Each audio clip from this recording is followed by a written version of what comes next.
Wendomemion Tonanfa, l'émission qui répond à toutes vos préoccupations de couple. Par l'émission Wendomemion Tonanfa, le révérend pasteur Oussou Pierre guide votre vie de couple vers la perfection par ses messages. Les parents sont en train de dire, ton pasteur en parle, les enseignements sortent. Mais pourtant,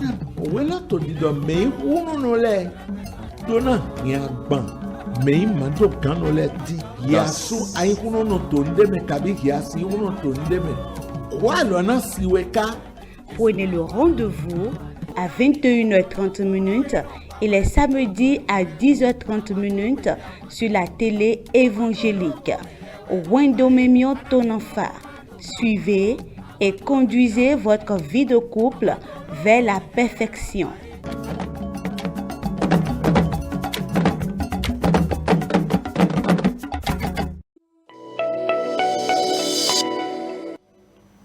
Mina ve mi wana mi ton eto pinpon mi din biele yeni jraide do na mi ko de obe nu wa mi ton le. Nous supplions nos bien-aimés téléspectateurs et téléspectatrices de se préparer pour que nous puissions prier et commencer notre émission. To yin ko Jesu to me mi ko de te. Dans le nom de Jésus, nous avons ainsi prié. Jiko yawe mi do ndo we. Dieu, nous te disons merci. Abayi na won yin po le blan to epo to mi ji. Merci par ta miséricorde et ta grâce sur nous. Abayi na son ja o da ko ya fun bo to wa han mi to ko epopo nu. Merci pour tes bienfaits que tu nous sais d'accomplir dans nos vies quotidiennement. Abasi na yewe to ahon gba na mi to ahon ezize nu gro po gbangba ko le po ji yipe bo igigo. C'est toi qui nous donnes la victoire sur nos combats visibles et invisibles. Reçois l'action de grâce et la gloire. L'heure a sonné et nous sommes déjà là.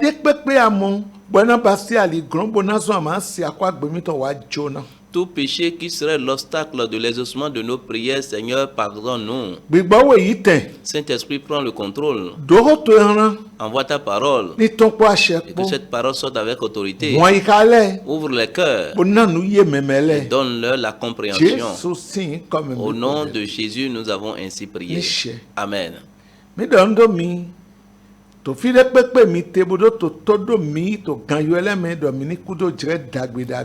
saluons où que vous soyez en train de nous écouter en ce moment. Nous disons bonne assise à vous. Nous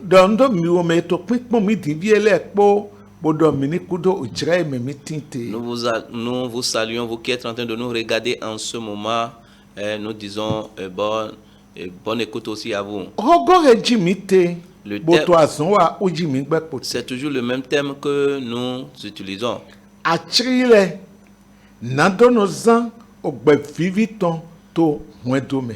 Les secrets pour vivre une vie harmonieuse dans le couple.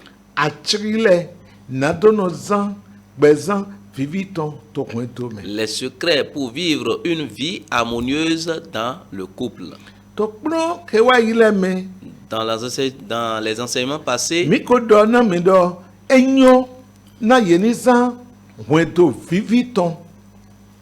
nous vous avions dit que c'est une bonne chose de vivre une vie harmonieuse.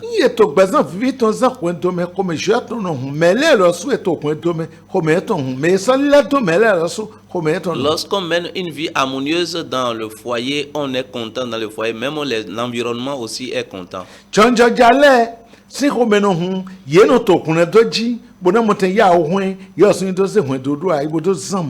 Les jeunes sont également contents et ils sont pressés pour refonder leur foyer afin qu'ils puissent aussi vivre une telle vie. Dieu nous donnera à faire.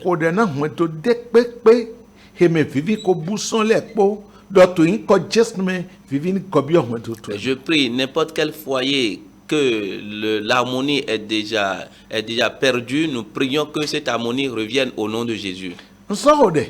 Et je prie également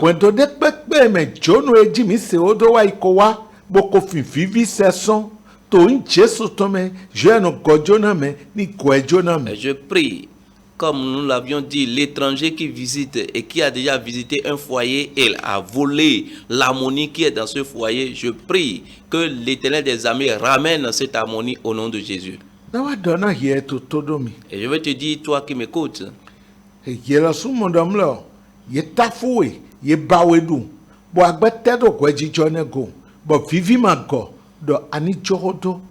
et toi-même tu as vu qu'on t'a méprisé, on t'a maltraité, et puis à cause de cela, tu es réticent et il faut abandonner toute chose.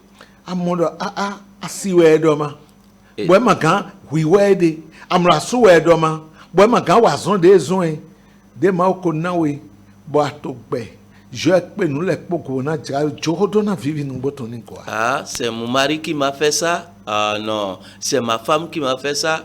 Bien-aimé, abandonne toutes choses et laisse tout chose pour que l'harmonie puisse régner dans ton foyer.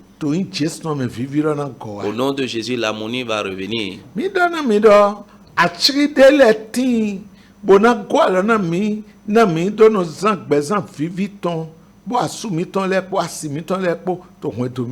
Nous vous avions dit qu'il y a des secrets qui peuvent nous aider à mener une vie harmonieuse dans notre foyer.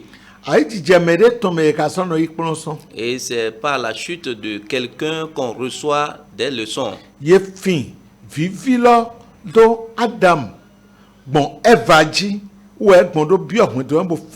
Cette harmonie a été volée au travers d'Ève dans leur foyer.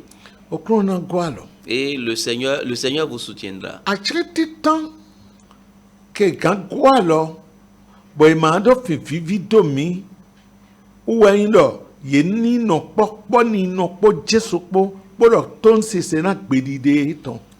Le secret qui peut nous aider afin qu'on ne vole pas l'harmonie dans notre vie de couple, c'est notre attachement avec Dieu et l'obéissance.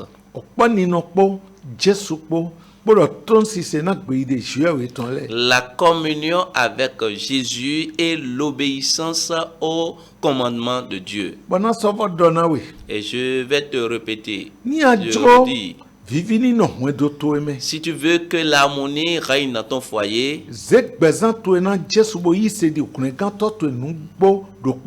donne ta vie à Jésus-Christ et accepte-le comme ton seul sauveur et Seigneur personnel. Peu importe ce qui adviendrait, lui il est là et il n'y aura pas de difficulté.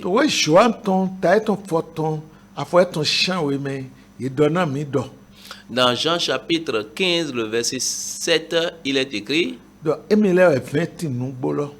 il dit qu'il est la vraie vigne. Et son père est le vigneron. Et le serment qui est attaché à lui, qui porte beaucoup de fruits. Mais sans lui, personne ne peut rien faire. Quiconque est éloigné de Dieu ne peut rien faire.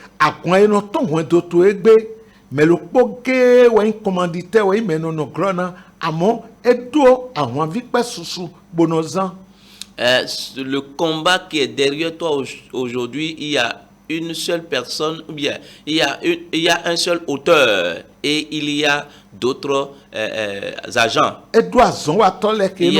Il y a plusieurs agents qui le commissionnent.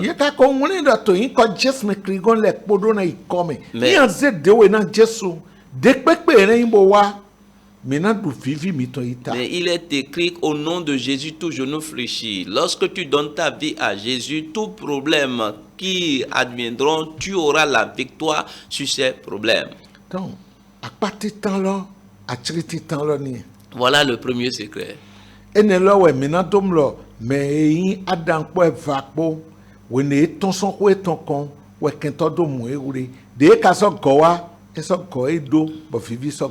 Et vous verrez que Adam et Ève, lorsqu'ils étaient éloignés de la parole, ils sont tombés dans les mains de l'ennemi. Mais lorsque Dieu même est revenu, il les a encore ramenés. Attache-toi à Jésus. Toi qui ne l'as pas reçu comme ton sauveur, accepte-le comme ton sauveur. Et obéis aux recommandations de Dieu. L'harmonie viendra dans ton foyer. Deuxième secret.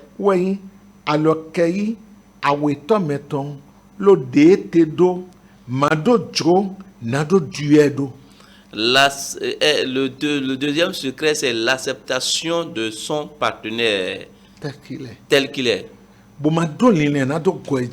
Et ne pas avoir une autre pensée pour le changer. Que le Seigneur vous soutienne. Et c'est ça que nous allons démarrer aujourd'hui.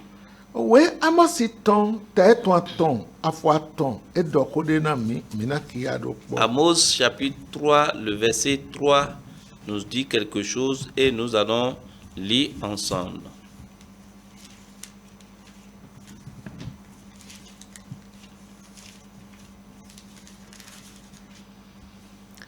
Deux hommes marchent-ils ensemble sans en être convenus?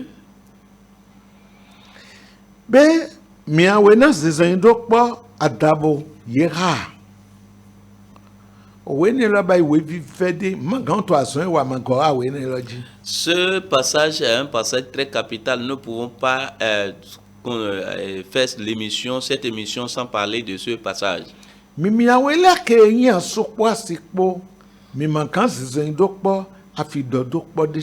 Vous qui êtes les deux, mari et femme, vous ne pouvez pas marcher ensemble s'il n'y a pas un consensus au sein de vous. Vous devez parler ensemble, discuter ensemble, former des projets ensemble. Avant que vous ne vous mariez, vous êtes en train de communier, vous êtes convenu sur quelque chose avant de vous marier. Il va falloir permettre à ce que cette conversation continue. Nous allons évoluer dedans. Si l'on dit d'accepter son partenaire tel qu'il est, nous allons vous énumérer certaines choses dedans.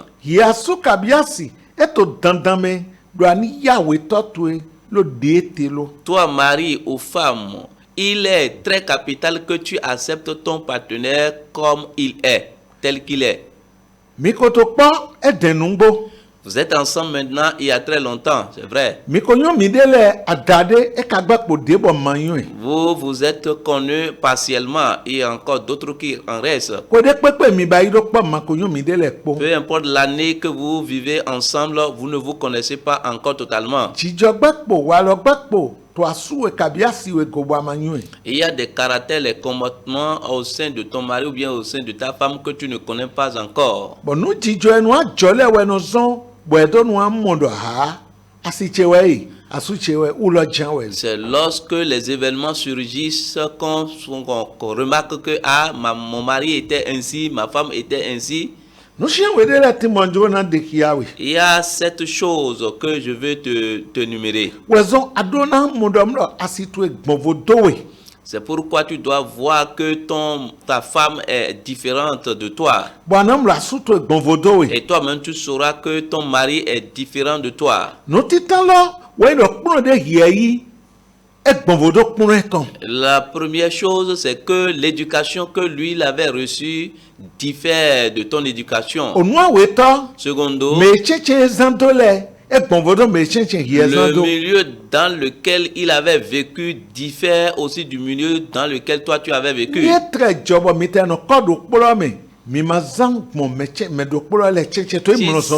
Si s'avérait que vous avez vécu dans le même quartier, vous ne côtoyez pas les mêmes personnes. Et troisième chose,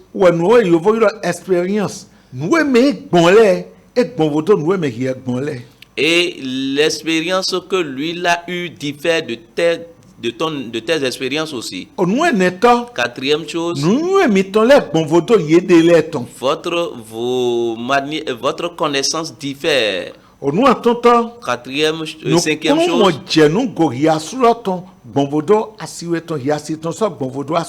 Le niveau de compréhension de ton mari est différent de ton niveau de compréhension. Et sixième chose. Vous n'avez pas les mêmes identités. Vous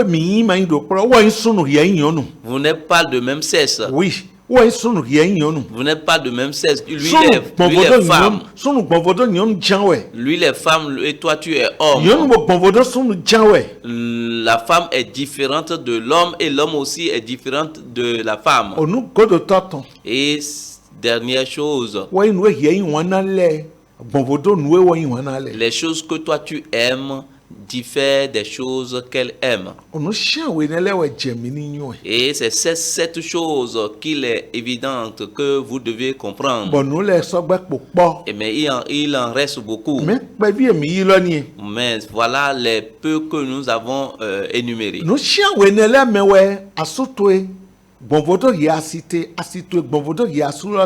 C'est dans ces 7 choses que ton partenaire est différent de toi. Et Dieu le connaît ainsi. Et il a accepté. Et vous êtes mariés. Et il veut maintenant que vous demeurez ensemble. Et vivre ensemble. Et vous soyez un. Toi-même, il faut examiner cela.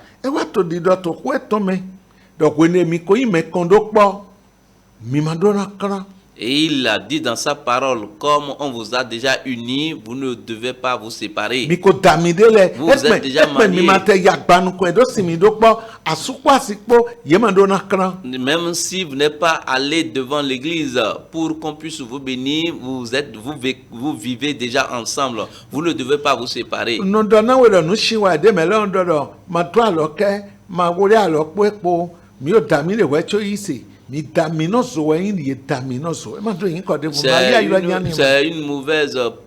C'est un mauvais langage qu'on dit que nous ne sommes pas mariés dans l'église, mais vous vivez ensemble depuis des années, donc vous êtes déjà mariés déjà. Le jour où vous avez tenu le premier rapport sexuel, c'est ce jour-là que vous avez célébré votre mariage. Que le Seigneur te bénisse. Nous allons ouvrir Matthieu chapitre 19, le verset 4 à 6.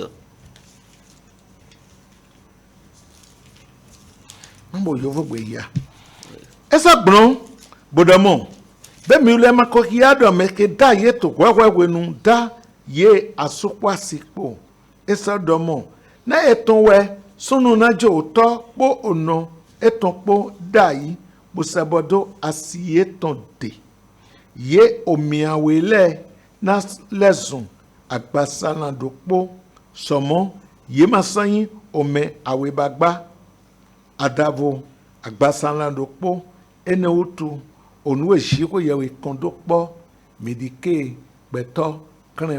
Il répondit, n'avez-vous pas lu que le Créateur au commencement fit l'homme et la femme, et qu'il dit, c'est pourquoi l'homme quittera son père et sa mère et s'attachera à sa femme, et les deux deviendront une seule chair. Ainsi, ils ne sont plus deux, mais ils sont une seule chair. Que l'homme donc ne sépare pas ce que Dieu a joint. Dans ce passage, la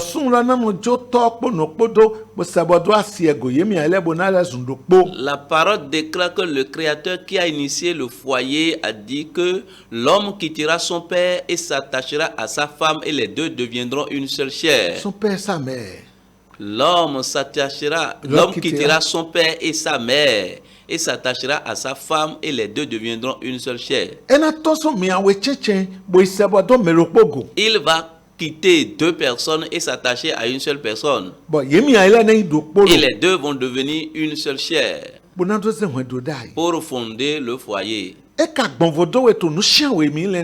Mais pourtant, il est différent parmi les 7 éléments que nous avons énumérés.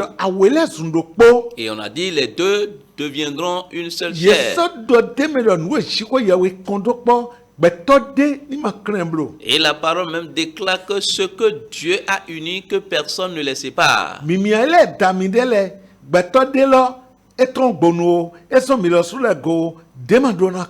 Et vous êtes déjà marié, l'étranger, il est à l'intérieur ou bien il est à l'extérieur, vous ne devez pas vous séparer.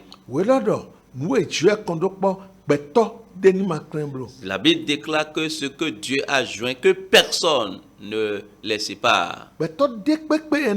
N'importe quelle personne ne doit pas les séparer.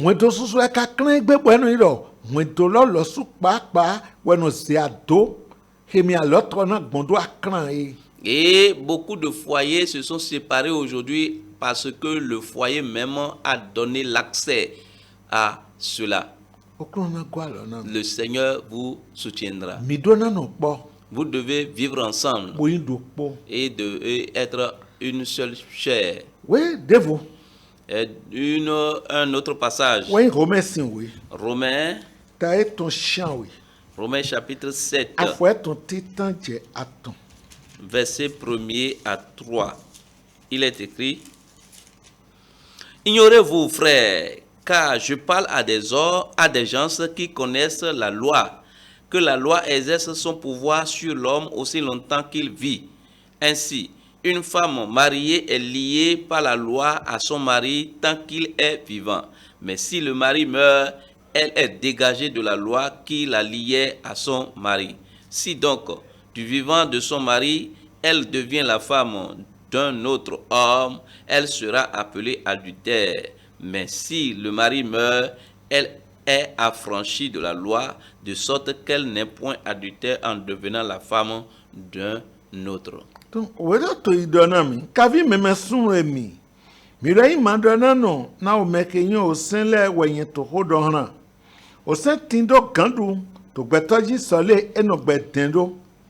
na yesinyonu ke tindo asu bon osendali han asueton sole eto gben dedo eto gbedendo shigba eyin asulaku yetuin son osen asulotome afogodoto mo wenona eyin wenona asueton tinto gbe yewure alone han sundevo ayode towe na yure shigba eyin asueton ku evo son osen lasi somo ewa masoyin ayode toba eye tre uri alone han sunu devo okron ni to na hueton. Que le Seigneur bénisse sa parole.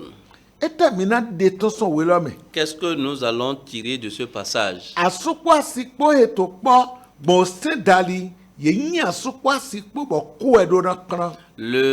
femme et l'homme qui s'est attachés et qui vivent ensemble, ils sont liés par la loi. Et c'est la mort qui doit les séparer.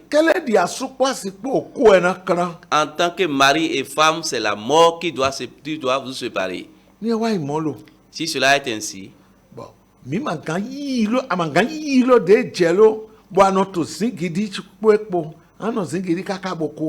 et tu ne peux pas l'accepter tel qu'il est, et tu es aigri, brutal avec elle ou bien avec lui, est-ce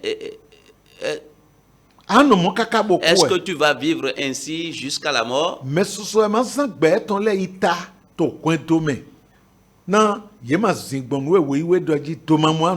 Beaucoup n'ont pas fini leur année comme cela se doit parce qu'ils sont ignorants à cause de leur ignorance. Bon, oui, il y a ton t'as ton chien oui, a fouillé ton djewiyene, wa to vivre des donami. Ecclésiaste chapitre 7, le verset 13 à 14 nous dit quelque chose de très capital. Bon, azon shiwo yewiton. Na menu eso gan ene ke dro he ewo basi dopin gbon. To jijo zangbe lenu do. Le shiwo edo titan do mowe eda awito do. Na ehe utu do. Ehe utu dona gbetoro manado mo onu keja to godo eton. Regarde l'œuvre de Dieu. Qui pourra redresser ce qu'il a courbé?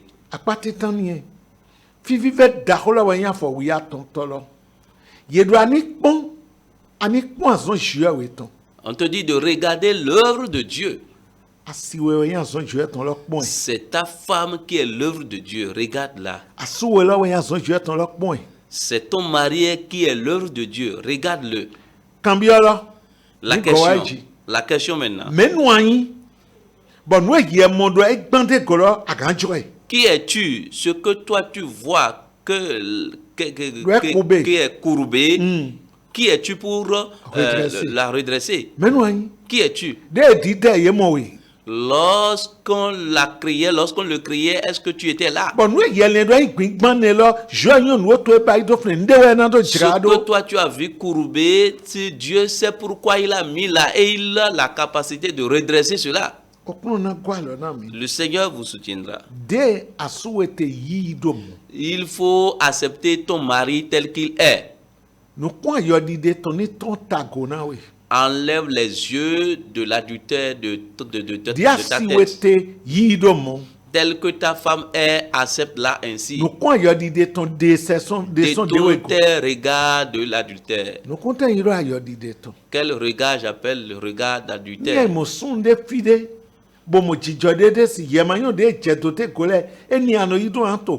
Si tu vois un homme quelque part et tu la vois bien, toi tu ne connais pas ses faiblesses et tu amènes cela à la maison pour parler à ton mari. De la même manière, si tu vois une femme en dehors, tu ne connais pas ses faiblesses, tu amènes cela aussi dans ton foyer pour parler à ta femme.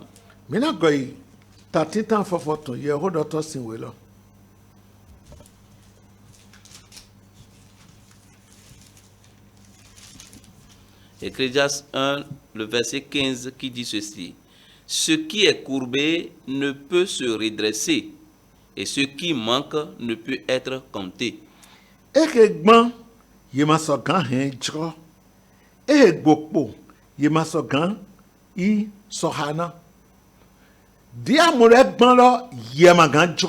Ce que toi tu as vu que c'est courbé, toi tu ne peux pas la redresser.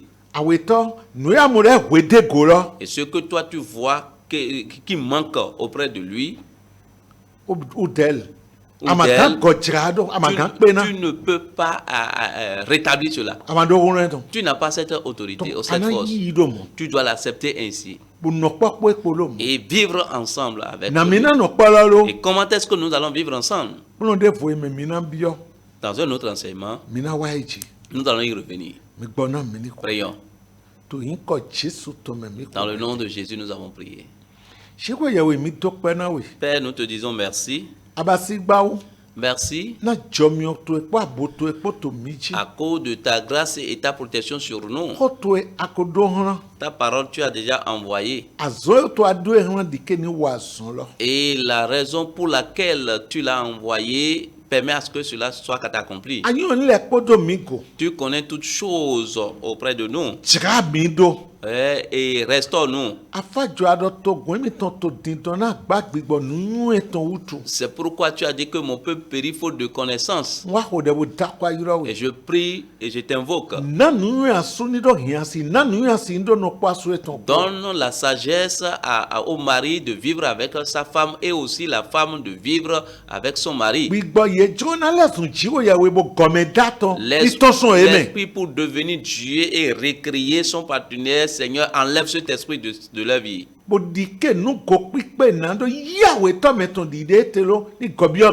permet à ce que la capacité pour accepter son partenaire tel qu'il est rentre dans la vie de chacun d'eux. Et que la vraie harmonie revienne. Que la vraie joie revienne. Fais tout chaud pour que nous puissions te glorifier. Au nom de Jésus-Christ, notre Sauveur, que nous avons ainsi prié. Amen.